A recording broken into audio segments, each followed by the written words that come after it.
All right, welcome back. Today, big news at the border. Canada has now officially dropped its testing requirement for anyone who is fully vaccinated. And that testing requirement is still in effect for those who are only partially vaccinated or not vaccinated at all. But the change is already getting Canadian shoppers out to the fashion outlets of Niagara. And there are also some things that you're going to need to still do in advance of your visit to Canada. 2 on your side's Danielle Church has that story.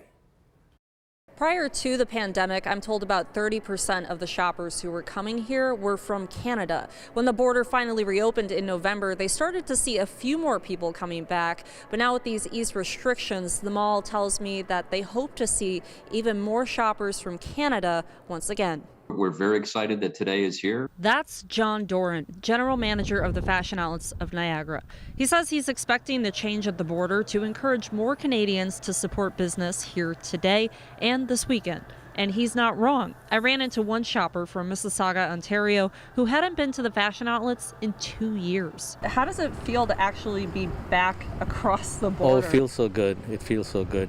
Yeah, it's feel like you can do things normally, what we used to do. There were several Ontario license plates in the parking lot.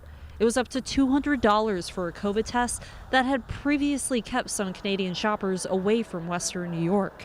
We can buy a lot of stuff down here that we can't get across the border, and the deals are pretty good, but you throw in the cost of a PCR test or a rapid test, and then it wasn't worth it. And because there's still a testing requirement for those who are only partially or not vaccinated at all. The return to normal isn't going to be overnight.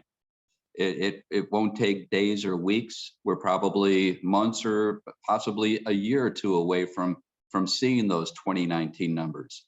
But the important thing today is that we've taken a huge step in easing the restrictions for our Canadians and international shoppers to revisit Western New York and get the ball rolling. And if you would like to head to Canada but haven't done so in a while, you do need to download something called the ArriveCan app. It is free, but you do need to upload your vaccinations to it. We have more information on how to do so at WGRZ.com.